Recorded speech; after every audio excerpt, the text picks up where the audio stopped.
We making moves. We making major moves. We making moves. We making major moves. We going all in. Like we got nothing to lose. We making moves.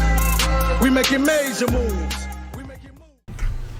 What is up, everybody? I'm Mr. Man. Welcome back to my channel. I thoroughly enjoy coming back to the chat with you guys. I don't do it as frequently as I'd like because I'm busy, quite busy learning what's going on behind the scenes. But I love it. I love when I come and have the opportunity to just dump my mind out there because I see things differently. At the end of the day, that's what it is. I see it differently and I recognize that. I see patterns. I've immersed myself into this lifestyle and what I do.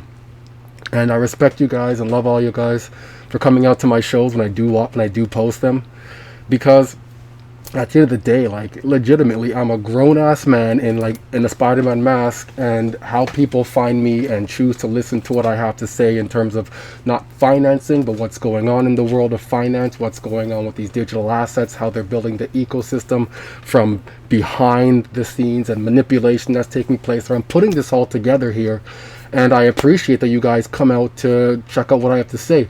So I want to start this off here on a high level. Let's start this off today, guys. Let's do this. And the peaks up here, right? The whole crypto market has kind of gone sideways here. But what does Luis Yamada say? The bigger the base, the higher in space. In my view, you have to have people start using that XRP, that Ripple currency, in substitute for foreign currency. But that's the utility. That's the use case for Ripple, the currency. If that's the case, then that's a pretty nice base right there. So, with that being said, let's get down to business here. I'm going to discuss Canada today. I'm going to discuss the US today. Payments Canada utilizing XRP, Ripple, whatever you want to call it, back in the day for a pilot with FNA to create a digital twin of Canada's payment system known as the Link system, and they utilized XRP to optimize liquidity itself. And we're about to experience this moment within Canada here, and I'll be the first to say it and break it down to you like this, because nobody spits the way I do. Nobody does. And I'm not bigging myself up here. I'm just proud the way I can put these pieces together here, and then come and show you guys to keep you what's going on and keep you level-headed. So here we have Mark Carney. Drop this today. Honorable Mark Carney, the Prime Minister of Canada. Today, the Prime Minister, Mark Carney, spoke with the President of the United States, Donald Trump. The Prime Minister and the President had a very constructive conversation about the relationship between the two countries. The leaders agreed to begin comprehensive negotiations about a new economic and security relationship immediately following the election. In the interim, the leader agrees that conversations between the Minister and the International Trade and Intergovernmental Affairs of President of the King's Privy Council for Canada, Dominic LeBlanc, and the United States Secretary of Commerce, Howard Lutnick, here we go, will intensify to address immediate concerns. The Prime Minister told the President that he would be working hard for the next month to earn the right to represent Canada in those discussions. He's going to work hard to earn the right for Canadians, okay?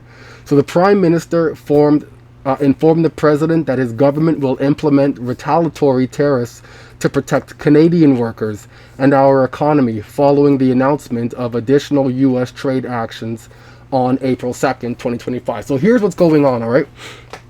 Trump has said, I don't have the video of this, I watched it with my own eyes though.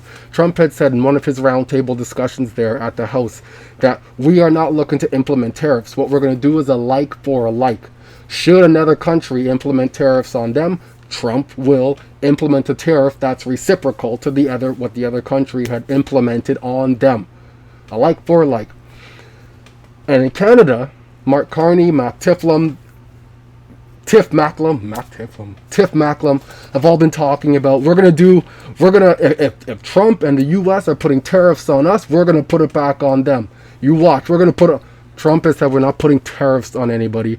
We are going to let them put tariffs on us. So Canada's talking its own game out of its own butt. Trump is saying his own thing as well. But behind the scenes, they are working together in harmony, in perfect harmony. Right? Just when Trudeau left, he was done and Mark Carney stepped in. This man grabbed the chair, from the house there, sticking his tongue out, laughing like ah. That's him like, yo, job well done. I'm done. I did my job. I can exit. Right? They all went to the same school together. Trump is in the same school as these guys too. I take no sides. I don't care for blue. I don't care for red. I follow what's going on. I walk the line. I don't listen to what they're saying. I don't listen to what they're saying. I hear it, and I hear it, and I filter that information. But I don't follow this. I don't follow a narrative there, and I don't follow a narrative there. I just walk the line. That's it. Quietly. I don't argue with people on Twitter. I don't argue with people on YouTube. Whatever. Right, I come here respectful day in, day out. I'm just here to learn and provide info. So, where is it? Is this the Trump one now? Not yet. Let me get that.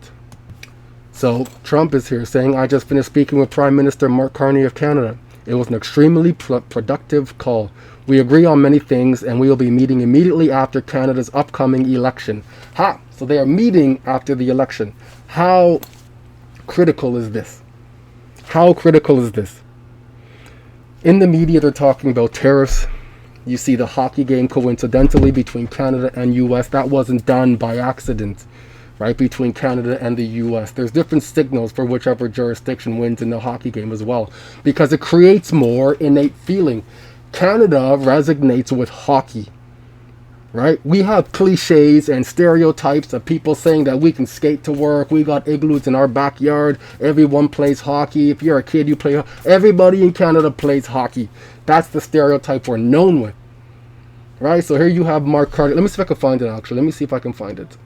So here's one video of Mark Carney trying to instill this innate love and affection for Canadians again, for Canada.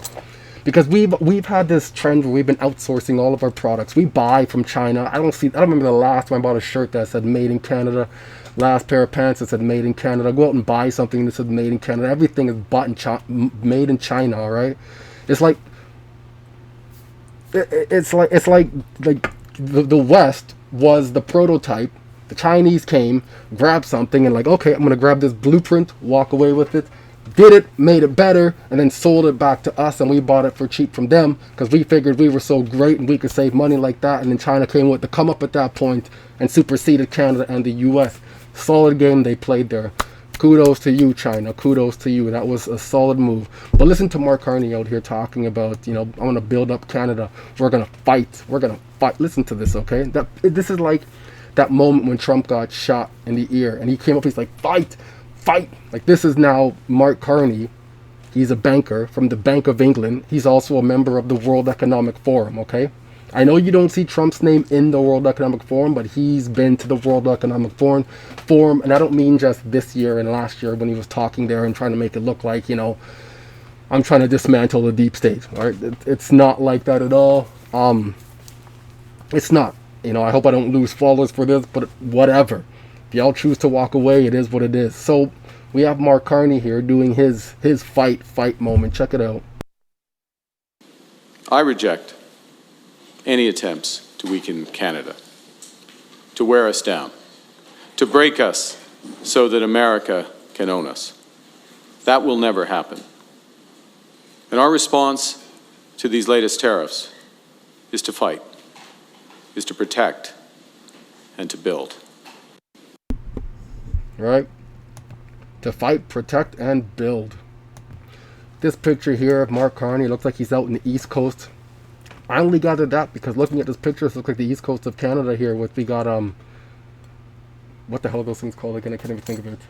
Light houses at that point. The old school, what is that? A bank, barber shop, or something like that. And a cute little this isn't by accident. Okay, it's not by accident. So here's the score for the hockey game. Again, Canadians associate with hockey, right? Has nothing to do with any team being better or not. Canadians associate with hockey. America's been working on their strength since Donald Trump had stepped up back into presidency now. Canadians are known for saying sorry, for saying, if I cut somebody off accidentally when I'm walking, oh, my apologies, my apologies. You're always saying sorry. That's a known thing, stereotype about Canadians, all right?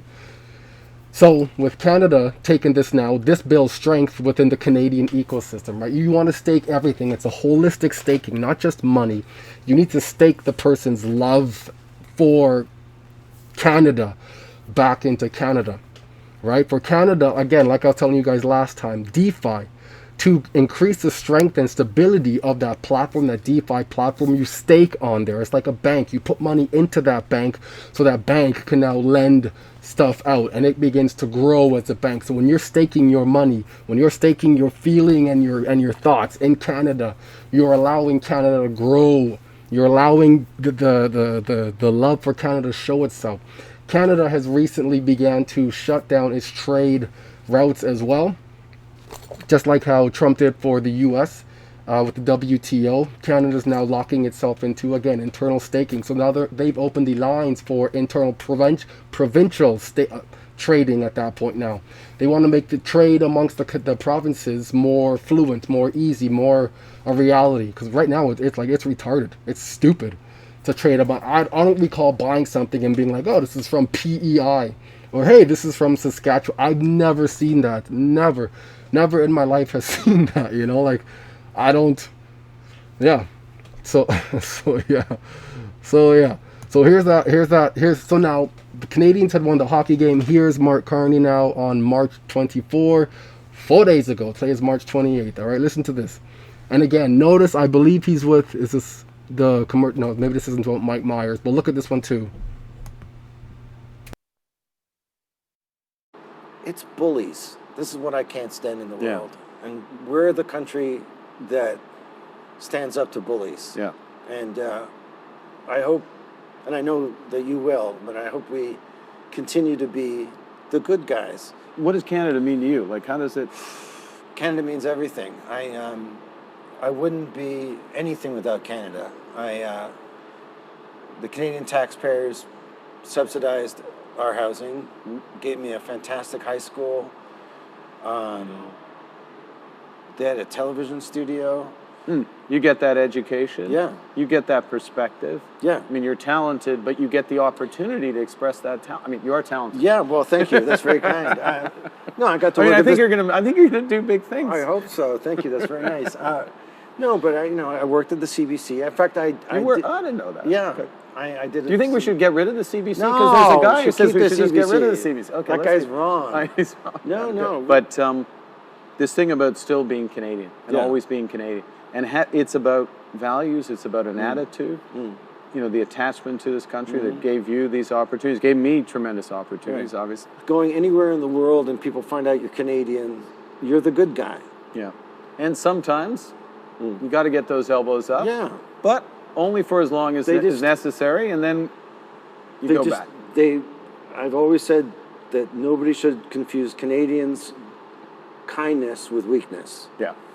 You know? Exactly. Yeah. And that's why I want to endorse you, by the way, because I think you're fantastic, and I think you're going to do great things, and you're going to protect Canada, and I think you're. Well, it sounds like damning with faint praise, but I think you're reasonable, and I think the world needs more. You know what? Grown-ups. We need more adults, dude. There you go. Use people you love and you know, and you don't even realize the manipulation's happening. So here we have from 2024. This is from the Architectural Digest. Mike Myers relists his penthouse on Chelsea's High Line for $17.5 million. Let's see where he lives. What is this? The 4-bedroom New York condo has a 65-foot long dirt sky. New York, right? Elbows up. I don't even know what that means. Elbows up. Like, that's so stupid. Elbows up. So, let's see this. So we know who Mike Myers is. We know this man lives out in the U.S. He sold his property, probably to come back to Canada so he could further the narrative now that he's doing now. Mark Carney here. I'm just going to break this down for y'all, man. Look, there he is. Look, the World Economic Forum. Right? They all go to the same school together. They all went and graduated. And anyways, he is now the PM of Canada back in 2008 to 2013. The great financial crisis, the housing market collapse, right? So in October 2007, Carney was appointed governor of the Bank of Canada. Okay, he immediately left his position at the Department of Finance to become an advisor to the outgoing governor David Dodge before formally assuming Dodge's position on February 1st, 2008. Carney was selected over Paul Jenkins, the senior deputy governor, who had been considered the front-runner to succeed Dodge. Carney took on this role at the beginning of 2008 financial crisis. What are we going through right now? At the time of this appointment, Carney was the youngest central bank governor among the G8 and G20 nations. So he was there through the financial crisis, right? Still at the World Economic Forum back here, 2012. International organization memberships. Governor, Bank of England. So he went over to England as well. So notice he keeps moving and he's setting things up. From 2020, so he's in Bank of Canada governor. He went to the governor of England and then moved over to Canada to become a prime minister. And now, on April 28th, he's calling a snap election. Right? There's trade tension and trade separation between Canada and US going on right now. There's tariffs taking place. There's a trade war taking place. Canada. Let's talk about Canada. Canada has 6 big banks. TD Bank, Royal Bank of Canada, the Bank of Montreal, Bank of Nova Scotia, and the CIBC. And you'll see a bunch of these banks globally, okay? Let me see this. Let me go back. Right here. So this one. So, here we go. Payments Canada. The Bank of Canada Risk Management Standards. I'm not going to read all this to you. I'm just putting the pieces together for you, okay? Let me the major disclosure. Where was it? Payment Canada members. Here we go. Stakeholders. Payment Canada develops and implements bylaws, rules, standards, and procedures that apply to to Payments Canada members who use its systems for the exchange, clearing, and settlement of payments. Although the rules are binding only on members, they do affect the way consumers, governments, and businesses make payments. Certain other payment systems interact with or leverage Payments Canada systems for clearing settlement. For example, many private offerings or schemes, for example, credit cards and e-wallets, choose to rely on the links to effect settlements. So Links is Canada's payment system. That's not it. Real-time gross settlement. Okay, so here we go. Payments Canada's RTGS is an electronic wire system that facilitates the irrevocable transfer of payments in Canadian dollars between participating financial institutions. Links also facilitates settlements for Canadian and foreign financial market infrastructure and payment systems. Virtually all interbank Canadian dollar financial market transactions are ultimately settled via Links. Right? That's Canadian payment system. So here we are, FNA, using network simulation to design FMIs. FMI, financial market infrastructure. So methodology to understand complex systems.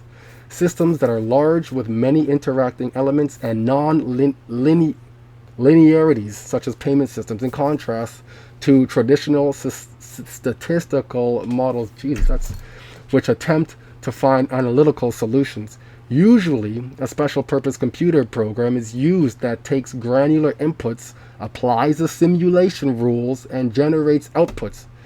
Take into account second round effects, third round effects, and so on. So inputs can be stochastic or deterministic. Behavior can be static, pre-programmed, evolving, or co-learning. I don't want to take you through the... Oh shit, these are good. Short history of FMI simulations. In 1997, they did a Bank of England evaluate liquidity needs of banks when Finland's RTGS system was joined with Target. In 2000, when the Bank of Japan and FRBNY, the Federal Reserve Bank of New York, tested liquidity system management, is a LSM features for the Bank of Japan Net and Fedwire. Keep in mind, Fedwire is going live this July. When I say live, I mean with the ISO standard at this point, which allows for interoperability and its crypto use. Okay? So understanding how this, where was it? So in 2001, CLS, Continuous Linking System, approves process and ongoing oversight. So they tested the CLS risk management, evaluate settlement members' capacity for pay-ins, understand how the system works for the continuous linking system.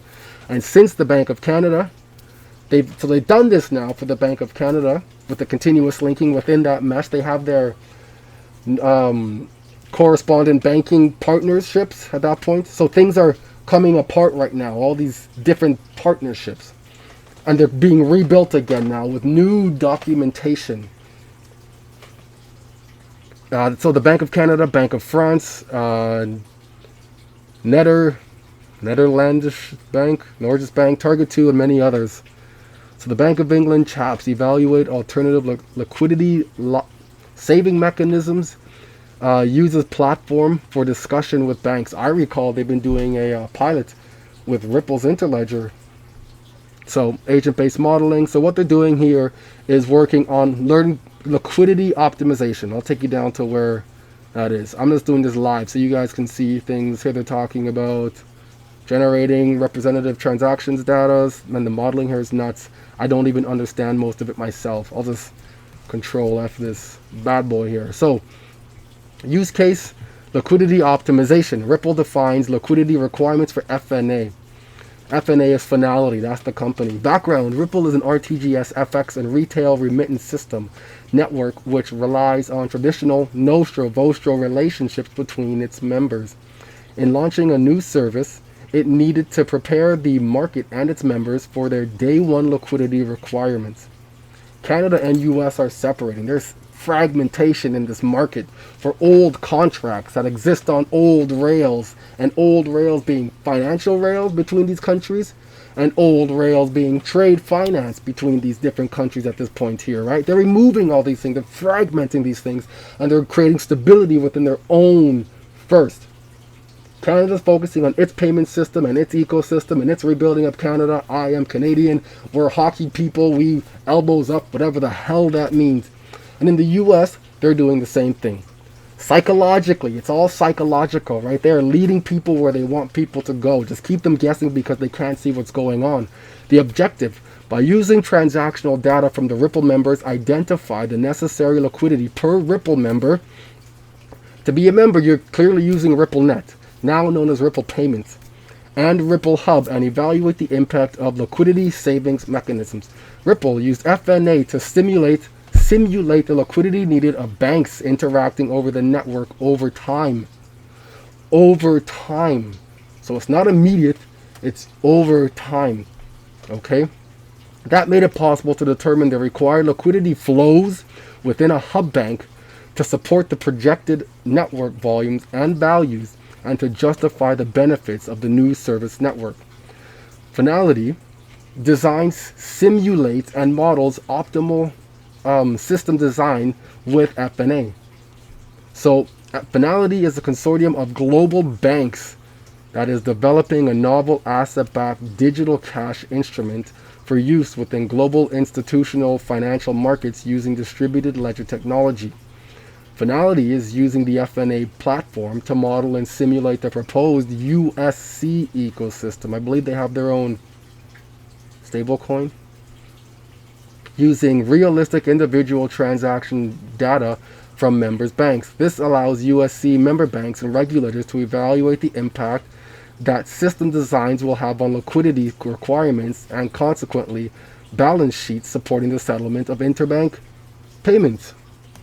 So here I'm on the FNA website back in September 30th, 2022. Payments Canada case study, okay? Payments Canada partnered with FNA. We already showed you that, oh, I didn't show you, did I? I guess I didn't show you. Let me just go back. Did I get rid of it? Maybe I did. Anyways, that when they were using, I don't think I even showed it to you. So I just went back here again, same document as I go up here. Okay, this is an example of Payment Canada partnership with FNA. So this involves Payments Canada. We know Mark Carney is now in the Bank of Canada, the Prime Minister of Canada. Snap election coming. This guy was a banker, been in Bank of Canada before, been out in the BOE, Bank of England, and now he's back, not in the bank, but as an overseer of Canada now. from a banker perspective, from an investor's perspective. He's got a lot riding in this. I can guarantee you he does. Guarantee. Let me get back to that. Not link disclosure. There. So Payments Canada partnered with FNA to design and build a digital twin of links. I told you what the link system is already in the first part of this video. It is Canada's payments system, the link system. So they built a digital twin in order to understand the impacts of certain configurations and participant behaviors on intraday liquidity through simulated scenarios prior to the implementation of links. Just want to give you a quick background of who Payments Canada is here. I'm moving too fast there. Modernizing Canadian payments, a vision for the Canadian payments ecosystem. This was from 2016, okay? So this is when they but early stages of their journey.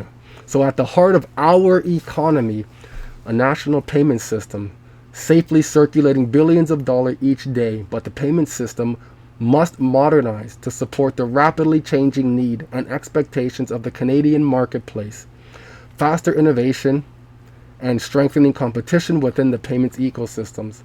Canada has an opportunity to learn from modernizing initiatives around the world and set its own path forward, or own path towards a world-class payment system capable of sustaining a globally competitive economy. To address this opportunity, Payments Canada is currently undertaking a multi-year initiative to modernize Canada's payment system. The first step in this initiative was to conduct in-depth research and consult with a broad range of users and stakeholders in development of a vision for Canada's payment ecosystem. Let's see who these stakeholders are today, or who they're gonna be, okay? So here we are on the Payments Canada website here, and it says call for nomination. So thank you to everyone who submitted a nomination for the 2025 Stakeholder Advisor Council. Our call for nomination is now closed. Nominees will be informed of the decision by April 1st, 2025. Become a member. Cool. So who is Canada's Payments Canada's stakeholders? Our stakeholder advisory, let me just show you where I am, council encompasses the view of Payments Canada's broad and diverse stakeholder base, including consumers, retailers, large corporations, small and medium enterprise, vendors, payment service providers, government and educational institutions, fintech, and new entrants. The Council believes that diversity fosters excellence in governance and aims to reflect the broad diversity of experience and perspectives. Payments Canada is committed to having a diverse representation on our Council as we continue to build an inclusive environment. We encourage applications from qualified, let me show you who the stakeholders are now. Where's my mouse? So here we go. Here's who the stakeholders are, okay? So the Stakeholders Advisory Council is a 20-person council that was established in 1996, just under 9 years, so it's 9 years now, and was formalized in the Canadian Payments Act in 2001. The council provides advice to our board of directors on payments, clearing, and settlement matters. The SAC members contribute input on proposed initiatives, including the bylaws, policy statements. We had read this already. So who are the members now? As of April 2024, ADP Canada, we have Canada Post, we have Consumer Council of Canada, Finance Canada, FinTech Cadence, Global Payments, Government of Alberta, Coho, Metrolinx, Microsoft, NanoPay, Payments Canada Board of Directors, PayPal, Prosper Canada, Receiver General, Square, TELUS, Temenos, Tim Hortons, Wise, and WorldPay. That's who Canadian stakeholders are in Payments Canada. So how did we get here? All right, how did we get here? This is from the government here, from the Senate in Canada. Digital currency, you can flip this coin. Reported the Standing Senate Committee on Banking, Trade, and Commerce. Okay, June 2015. People say old documents don't mean much because they're old. They're old. Do they still even matter? Of course it does. I'm here telling you a story, following the breadcrumbs. All you gotta do is put it together. Your past tells you where you are and tells you and gives you foresight into where you're going. By understanding that, you can see the progression. You can be a part of it, and you can finally jump in line and go with it because you're understanding and learning where it's going. as opposed to always looking for the newest thing, the newest thing, the newest thing. Understand it, man. Just understand it. Okay, right through this. So the Bank of Canada characterized decentralized digital currencies, which are something referred to as cryptocurrencies, as digital currencies that operate over peer-to-peer networks where no single entity manages the currency or assumes a debt for the currency that has been issued. Samir Sadi of the University of Ottawa stated that digital currencies and online payments have existed for decades, but that cryptocurrencies are unique because decentralized peer-to-peer networks allow the ownership of digital currencies to be transferred without the need for an intermediary. And this is where Bitcoin comes in. That's what Bitcoin was. Bitcoin was a real live test to see if you can go from me to you without an intermediary at all. You can do things small scale, but then it has to catch like wildfire, as it's doing right now. Bitcoin is an onboarding mechanism. That's what it is. When people finally get fearful for whatever reason in the economy, or something shifts in their mind, they want to invest in crypto. And the first coin they all heard, Bitcoin. Second coin, Ethereum. That's it. Right? You might have heard of XRP now. A lot of new people are jumping in. I've seen my following increase significantly, just rapidly. That tells me something's going on in the economy, that people are waking up more, and crypto this and crypto that, and XRP, and oh my God, 10,000, and they're catching that moon boy hype. That's what it was like when I came in here. I get it. So for me to live through it again now, I can see it. You know, it's cool. So that's in providing examples of decentralized digital currencies, the Department of Finance noted that Bitcoin, there we go, is a decentralized convertible digital currency. The Canadian Virtual Exchange and the Bank of Canada commented on Litecoin, which is the second most popular decentralized convertible digital currency. The bank also mentioned Peercoin and Ripple. Right? So Ripple Labs, they go on to describe Ripple Labs, no other. Ripple Labs described Ripple as an open source payment protocol designed to provide interoperability among the payment systems of financial institutions, clearinghouses, and central banks. So if you were in crypto from the early days, learning what Ripple is, learning what the XRPL is, learning what RippleNet is, learning what XRP is, learning about these different softwares that they have, and putting the ecosystem together is relevant. It's so relevant. You'll get lost in the sea of convolution because you believe that every time you hear Ripple, you just think of the company Ripple as opposed to XRP. At one point in XRP's life, it was known as Ripple. It was just known as Ripple until Ripple finally got a patent on XRP. That's how that worked. So, it indicates that Ripple Network relies on a decentralized public ledger and cryptographic technology that are similar to those used by Bitcoin. However, its consensus verification process differs from that used by Bitcoin. It also mentioned that all currencies, state issued or digital, can be traded over the Ripple network. RippleNet. Ripple payment now. It might change, the name might change again later. And again, you can either in early and see the changes and the progression, or you just miss it because it's just different name this, different name that, and you get lost in the sea of people like, oh, they're dumping on you, it's fake. It's when your mind is open and you can see what's going on, you understand it. You understand it differently. Can be traded over the Ripple network, and that the system has its own digital currency, the XRP, that is used as a security mechanism and to convert currencies. TD Bank, where is it? TD Bank, that's the top one right now. TD Bank commented that some banks are experimenting with the Ripple network to exchange funds between them. Ripple has successfully gone on to partner with all of these banks here, all of these Canadian banks. I don't know about the National Bank of Canada, but the rest of these ones, CIBC, RBC, BMO, Royal Bank, RBC, and TD. That's who they are partnered with. All of them. So, where are we now? I think this is a bit later on now. So, Payments Canada was talking about Ripple. The Senate's talking about Ripple. Here we are now, Project Jasper, a Canadian experiment with distributed ledger technology, DLT, for domestic interbank payments settlement. This is the white paper. Oh shit, this is like tripping here, man. Ugh. Okay, hold on a second. Let me. So, what is special about DLT, and what does it aim to address that current systems and processes do not? In August 2016, the World Economic Forum published an extensive report on the prospects of implementing DLT across a range of financial services area. The WEF reports describes DLT as a repository information Ripple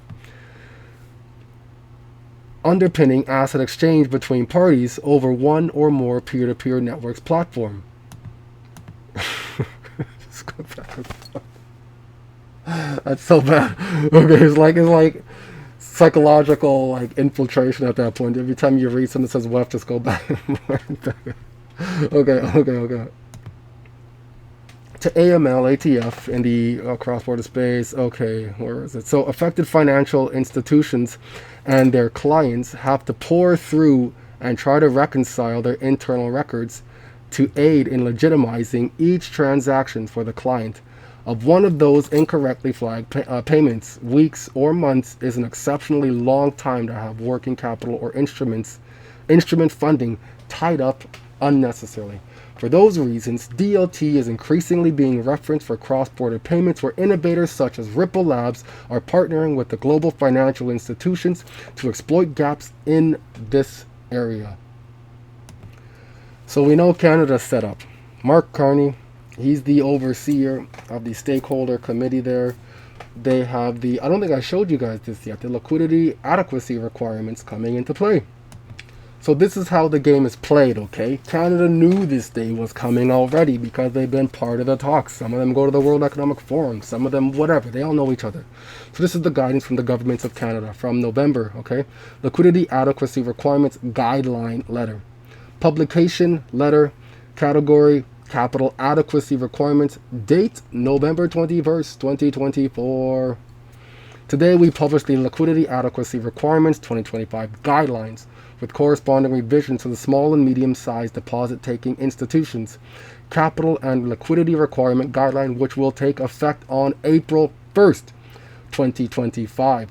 When are these Trump tariffs coming into play? Let's see. Here we have a CBC article here. Trump says he's planning more tariffs on April 2nd. How coincidental is this? I'm so glad Canada planned a year in advance for this because they somehow knew it was coming. Huh. Things that make you go, huh? Isn't that how it goes? Things that make you go, So Canada is stepping up. Canada and the G7, the group of 7, is an informal grouping of 7 of the world's advanced economies, including Canada, France, Germany, Italy, Japan, and the UK, and the US, as well as the European Union. Canada is now the head of the G7 on, where is it? Let's see if I have it here. June, here we go. So the Canada assumed the presidency of the G7 on January 1st, 2025. The G7 leaders summit will be in Kananaskis, Alberta from June 15th to the 17th.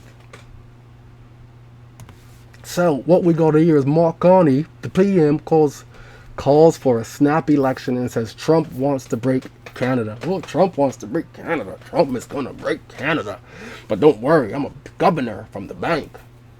Right? I come from Canada. I come from the BOE, and I'm back in Canada again, mofos. Don't worry. Let's put this on Trump. No, we didn't plan this. Come on. We did not plan this ahead of time, right? None of this is done in the background where people can't see. It's coincidence. That's what it is, okay? So Carney calls for a snap election. When is this snap election? Do you got it there? So the new Canadian Prime Minister, Mark Carney, wait. On Sunday, called a snap election for April 28th, 2025, saying he needed a strong mandate to deal with the threat posed by the U.S. So, we have Mark Carney, elbows up, building up strength. What the hell? Okay, let's get this off here then. If you don't like that. You don't like this page for some reason. Okay. Mark Carney elbows up, building up the internal love and affection for Canadians within Canada. We're trading amongst ourselves again. We're disconnecting from the U.S. We had the Canadian versus U.S. hockey game. Coincidentally, Canada won. As Canadians play hockey, they're known for hockey, blah, blah, blah. U.S. is over there building up strength within everything that Trump has been doing as well. With all these executive orders, the only difference is you either see what's going on or you're in love and enthralled with Canada, and you're like, oh, F this, F the US, F that, and you're missing it all because you're like, I'm not buying anything that's US made in Canada. Yo, if it's cheaper, my ass is buying it. I don't care where it comes from. I'm not trying to do that shit. That's some next level patrioticness. I'm not buying this if it ain't from Kent. Yeah, okay, whatever. Go deal with your righteous self somewhere else, right? I'm here to like financially keep myself sound is what I'm doing, and myself mentally sound. I'm not trying to follow no narratives, and like if you're screaming and shouting at someone, you're following a narrative. The end. That's all I gotta say. So, with that, we saw what Canada's doing in April now, the snap election. In June, Canada is doing, what was it again? The G7 has a meeting in Kananaskis led by Canada. So here we are at Mark Carney's meet the premiers and share his plan to build one strong Canadian economy. Let's see what his plans are. Okay, right down to here. Furthermore, Prime Minister Carney stressed the imperative to break down barriers to interprovincial trade. To build a stronger and fairer economy, he committed to table legislation by July 1st. Not long after the G7 meeting, not long after the whole tariffs kick in there, they've had this stuff, okay? To eliminate all federal barriers to interprovincial trade and labor mobility, and to remove all federal exemptions under the Canada Free Trade Agreement. They had this stuff created before these tariffs even came in place, right? By harmonizing regulations and enhancing labor mobility, Canada can create a truly open Canadian market, one that reduces costs for its businesses and consumers alike. This will help strengthen supply chains, boost productivity, and unlock new opportunities for Canadian companies. They're staking, like I said before, they're staking within that economy to allow those economies and provinces to build their own strength again, to stand up on their own legs, because they're utilizing new payments rail coming out. Not long after that, we got the Bank of Canada publishes its 2025 schedule for policy interest rate announcement and other major publications. Let's go down to the schedule. Here we go. The schedule dates for the interest rate announcements for 2025 are as follows. July 30th, not long after they break down those barriers and they allow the open trade. Seems like they're working together, but what do I know, right? September, October, December. On July 31st, check this out. So here we are at the Government of Canada's website here, reporting rules for digital platforms. PSPs, payment service providers, temporarily waiving penalties for late filing, because this is all brand new to them. In 2026, Canada's going to be implementing CARF, what the heck does that mean? Something asset reporting framework, whatever. It has to do with the taxes. That starts in 2026. The first year of reporting is 2027. So reporting rules temporarily waiving penalties for late filing. Until July 31st, 2025, the CRA will be waiving penalties and interest that platforms operate may be charged for filing after the first deadline. However, we still encourage you to file on time.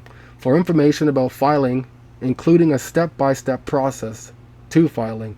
We're in taxes right now, tax season here. I'm sure most of you guys are too in the West here. Lord knows I got no idea what I'm doing with my crypto taxes here. I gotta figure some real stuff out here, like legit. You know, like I just can't. Yeah, I need legal advice is what it is. So if you are a reporting platform operator or a reputable seller and have questions about the rules, you can call the CRA and leave a whatever, okay, whatever. So we know the PSP providers can now file late if they need to for any reason they need it at all. The Bank of Canada opens up registration period for payment service providers. Okay, now that's open. What's happening on, where is it? So after the registration period, right here, the bank will evaluate all applications and the federal government will conduct national security reviews of the applicants. The bank will publish a list of all registered PSPs on September 8th, 2025. I've heard Tiff Macklem talking about this, and there's about 3,000 right now or so PSPs that will be on this registry once it comes out. It's going to be out there. Canada is the, let's go. We're starting this. We've tried this. Canada is like when COVID was around and they were using Israel as the like testing grounds, and I don't know, they were on like 10 or so shots. I'm exaggerating, but they had like so much shots out there. Anyways, Canada is the first go of this payment system here. Okay, that's what's going on. So September 8th, we had that PSP registry at this point here. They are going to be implementing on April 1st liquidity adequacy registries at this point here. They have the stakeholders in place. Mark Carney's in place to oversee this thing being executed. Come September, October, this is Canada's policy videos here where they're doing rate cuts or rate pause or they're going to want liquidity. There's 3,000 new payment service providers in Canada. When that rate goes down in September, when that rate goes down in October, or if it stays level, and so in December, man, I think we're going to see some movement. Right? I'm just looking long term right now. I'm just putting this together. But, okay?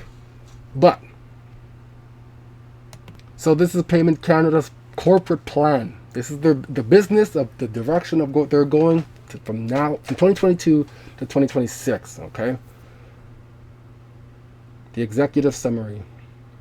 Each year, Payments Canada articulates its path forward in the form of a corporate plan. This is an essential output under the Canadian Payments Act, the legislation that governs Payments Canada's mandate and legal framework. The corporate plan forecasts the strategies, objectives, and activities of Payments Canada over a 5-year time horizon.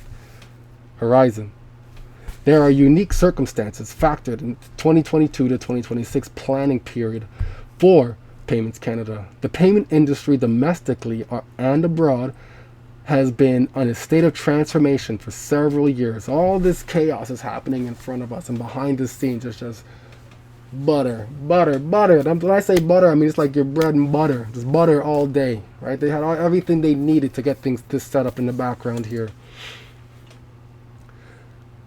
Global payment system modernization initiatives, new market entrants, game-changing technologies, and evolving regulations are transforming the payments landscape. The COVID-19 pandemic accelerated some of this change and, in many cases, forced a restructuring of priorities. Isn't it fantastic that COVID just happened to be there so they could get this done? It's just fantastic. At the same time, Payments Canada is in a time of transition as our multi-year payment modernization program comes to a close. With the new enhanced systems launched and in operation during the 2022 to 2026 period, we move out of our transformation period and continue to bring safer, easier, and smarter payments to all Canadians. We enter 2022 with 3 strategic objectives: deliver projects that modernize Canadian payment system, operate and enhance current payment systems. We also plan, to facilitate payment ecosystem. However, the first 2 will begin to merge as we progress into this planning period. From 2022 to 2026, the corporate plan covers a successful transition to links and the ISO 20022 standard, the launch of the RTR rail, new features established by the refresh of the retail batch system, and a roadmap for payments, Canada's ancillary services, which will further enable the capabilities in our new and enhanced payment system. We also plan for the ways in which Payments Canada will help to facilitate the adoption of ISO 20022 and assist in progressing important initiatives such as cross-border payments, check reduction, digital currencies, more open regulations, cyber resilience, risk management, and payment innovation. The people of Payments Canada are essential to the success of these initiatives, and they have been deeply affected by current events of the last 2 years. Our plan includes critical considerations to support diversity, equity, and inclusion, new ways of working on heightened emphasis on employee well-being. We are actively planning. Actively planning. So we know Canada is setting up with they're set up with their payment system already. US is like speeding through theirs right now. I'm sure it's already set up and they're just looking for the regulatory unlock at this point. Trump is getting the people in position to where they need to be. You have Mark Uyeda from the SEC, Carolyn Pham at the CFTC, Vietnamese lady there. You have Hester Peirce as the intermediate commissioner, I believe it is. I don't remember. Something like that. Anyways, Paul Atkins will be in there soon, and same with David Sachs. Unless Paul Atkins was sworn in the other day. I don't even remember. But, yeah, man, the crypto task force, they're doing their thing. Everything is crypto, stablecoin bill just got pushed out already now. Whether that's been approved and sent to the House, I'm not sure yet. There was the Securities Clarities Act from Tom Emmer just coming out now that states that cryptocurrencies such as XRP are not an investment contract, but rather they've always been an investment contract asset, just the asset underlayer of that investment contract. So it can be a part of a security, not the security. It's a part of that security packet. That's what that is. SEC drops case against crypto firm with ties to Trump. Right, Brad Garlinghouse has been hanging around with Trump. Stu Alderati had that beef bourguignon, however you pronounce that, with Brad Garlinghouse and Trump at the White House. They had the crypto summit at the White House not long ago, which was disappointing because I wanted to see it. That's what it was. I wanted to see it. But you had Brad Garlinghouse there. You had Sergey from Chainlink there as well. You had Michael Saylor there. I like Chainlink, by the way, everybody. Just there's a lot. So you had several people there of interest. Again, Bitcoin, the onboarding thing, Michael Saylor's going to know his part. They're all going to talk. Yeah, that's what it is, man. That's what that is. So, Ripple, to get $75 million of court-ordered fines back from the SEC because they had dropped their appeal. So late August, New York judge Annalise Torres ordered Ripple to pay the regulators $125 million fine for violating securities laws through institutional sales of XRP.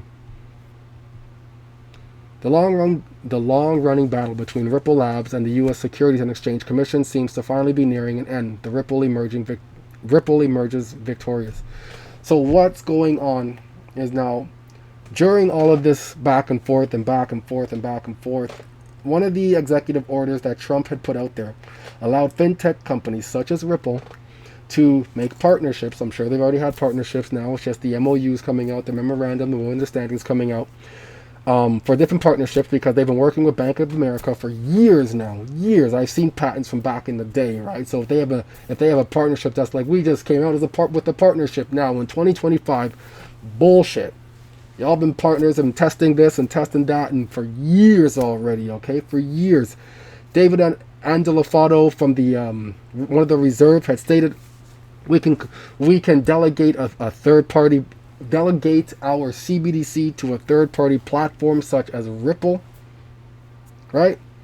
Ripple would look after some parts of the system itself in terms of CBDC and structure. For all you guys who don't know what a CBDC is, people say it's unbacked money. It's unbacked money. It's these CBDCs are the structures within your phones that allow for the KYC, your information at that point, the AML, the CFT, counter finance terrorism, the AML, the anti-money laundering, for the DeFi, and it to be the Canadian version or the US version. That's the Canadian ecosystem, the staking, that's their wallet. That's what that is. That ecosystem is their wallet. And you have private stablecoin issuers such as Circle and Tether and Ripple offering stablecoins. Tether, I don't trust that shit at all. At all, man. USDT, come on, man.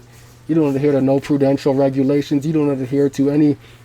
You barely put out attestations. You've never completed once, not once, Have you completed an audit? Come on about that. And people getting all upset because I'm talking down on that. You know what? I got no feeling involved in this at all. None at all. You could talk about Ripple, you could talk about XRP all day long. I don't business. But if you state that you have 100% backed reserves and you have Buddy from Cantor Fitzgerald there, Howard Lutnick giving the Big Daddy's got the liquidity. I saw them. I saw the audit. I did the audit.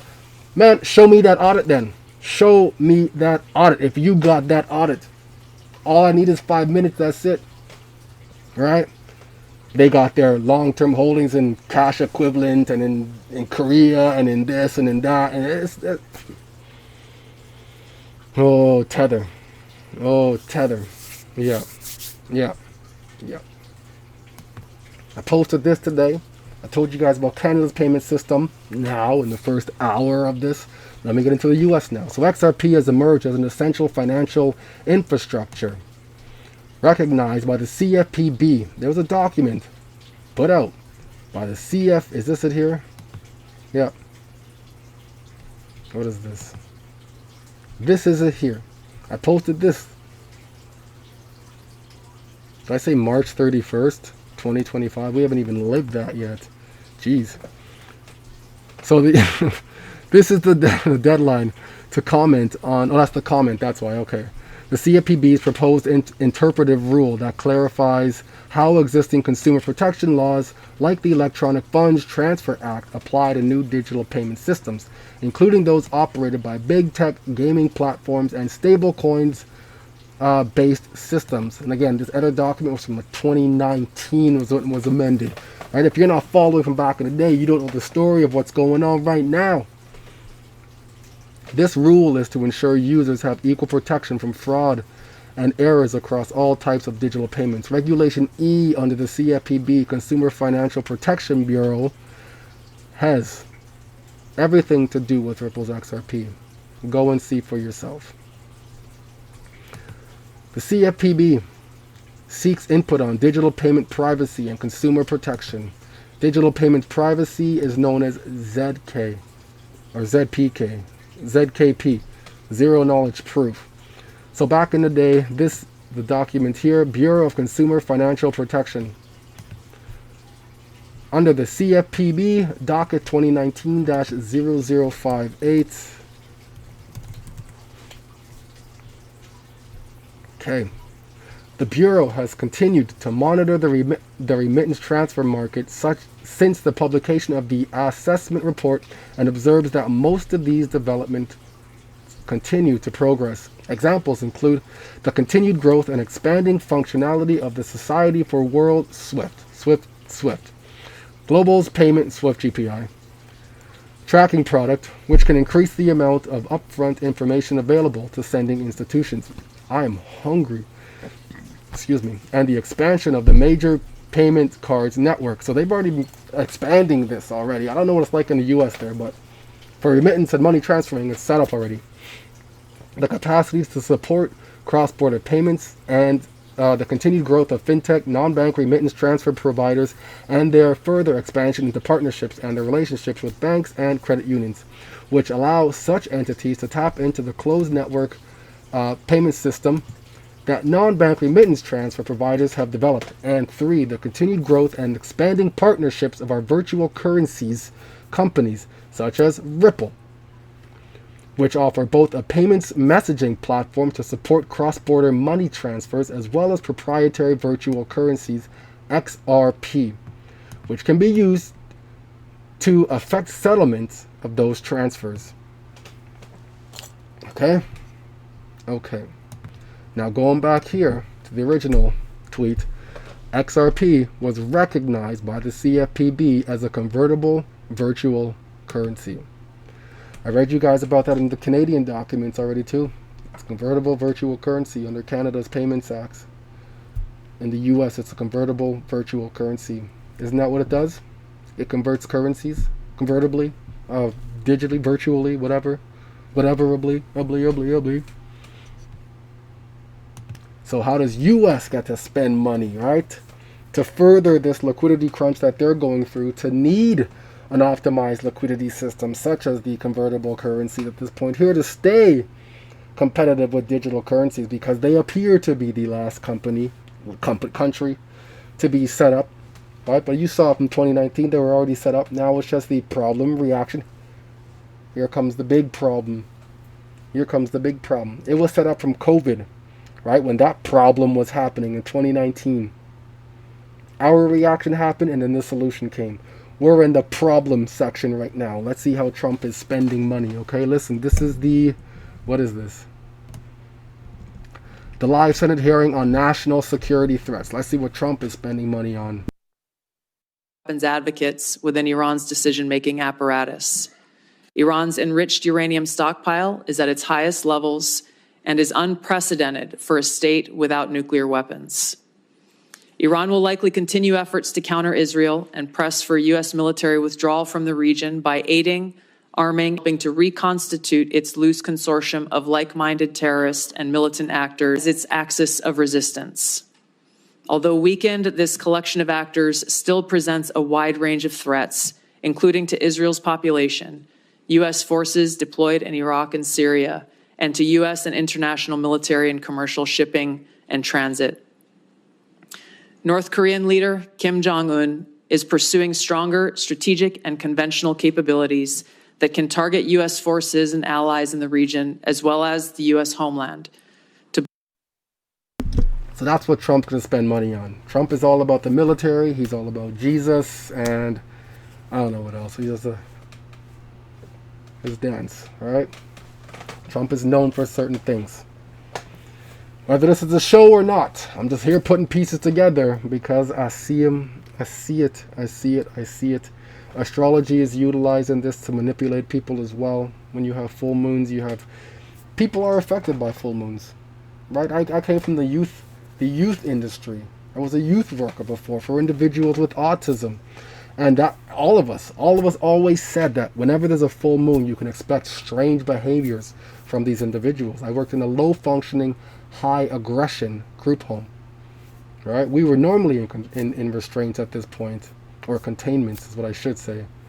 Normally in containments at that point with individuals due to the behaviors that we've exhibited, and they had displayed to us at that point. So people are affected by that, and moods are manipulated. Whether there's a full moon coming, or a lunar eclipse, or a solar eclipse, and then you begin to hear news of celebrities and Epstein files coming out and JFK stuff leading up to that to get people to build up beforehand or build down beforehand and sell stuff off. You're manipulated is what it comes down to. That's what it is. That's how we're played. That's why I choose not to go to this side or to that side. I want to just see things for myself and come to my own conclusions. It's easier that way. So Canada is staking its own currencies. US is taking its own currencies. How is US staking its own currencies? Check it out. It should be reported because it's a massive story. Business is coming back to the United States so that they don't have to pay tariffs, and I think also because of November 5th, the election. So they won't have to pay tariffs because if you are operating within the U.S., you will not have to pay tariffs. It just makes sense to open up a shop in the U.S. That way you're not paying tariffs. Boom. More businesses are going to go to the U.S.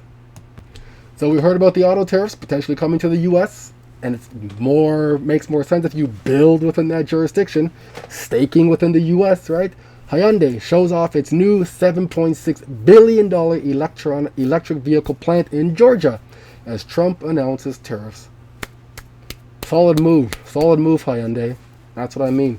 They now eventually, corporate taxes will be reduced as well. This is all part of the OECD framework. All part of it. And you've heard of, let me just show you this. Let me see if I can find it. So, Trump administration, Musk's Doge plan to fire nearly all CFPB staff and wind down agency, employees say. I believe that did happen. Majority of them got fired. Just last year, the CFPB commented on a request for information on uses, opportunities, and risks of artificial intelligence in the financial service sector. What do you think they're going to do? They don't need all those people anymore, but the narrative would have you believe that Elon Musk and them fired them and we found they weren't working, most people don't. I won't even lie, like when I'm I'm a great worker. But before I had left my last position, I found in myself that I became very unuseful in my position working in aviation, and I recognized that because I was spending more time focusing on crypto, geopolitics, financial plumbing, who's partnered with who's moving where, how the financial system is connecting, how the plumbing's working, how things work cross-border, how these payments platforms connect, how they interlink, the interlinking of like what is everything. So I found myself more fascinated in that than what I was doing with my job itself. My job, again, highly regulated. And when I found myself to be unuseful, that's when I allowed myself to step away. I felt very, very confident in stepping away. So now I have my own business. I've had it for quite some time. I'm a real estate investor as well as a crypto investor. I've learned how to tap into DeFi. I've learned I'm still learning. You're always learning. Still learning when to tap into specific aspects of DeFi depending on what cycle you're in. And here I am putting the pieces together of this so I can show you guys what's going on. And I got nothing but love. Honestly, like I have no other reason to be here other than to just to rant in front of my laptop and a little camera in front of me and my nice Yeti microphone right here. That's really it. Like, I could be upstairs making myself some food. I'm hungry as hell, but I just got some things I want to get out, and I'm appreciative that you guys want to listen to hear what's going on. This is David Andolfado from the Federal Reserve. He was there. I believe it was St. Louis. He was there in the early days. He's not there now. I'm not sure what he was doing, but again, he was there in the early days when they were experimenting with this thing. Then let it just sit dormant, like Payments Canada is doing. This video here is from Smoke. Check him out on Twitter. I like his research. Check him out. Anyways, this guy's from the Federal Reserve. The next individual you see is James Wallace. He works with Ripple. That is, people say, how can you trust the Fed to do the bookkeeping? I mean, like I said, my response is, well, you don't expect the Fed to kind of steal your money. I mean, if the Fed can print all the money it wants, it's not going to like mess around with your bookkeeping. So, we have this big spreadsheet, the blockchain if you want, but it's just managed by the Fed, and it's very cheap, much cheaper than Bitcoin, if you're willing to delegate the responsibility to a third party. But then the downsides to all of that, of course, is you'd actually suppose you didn't want the Fed to be responsible for processing the payments. I mean, suppose, the Fed will likely impose some KYC restrictions on some purchases. They might not process some purchases that you might want to undertake.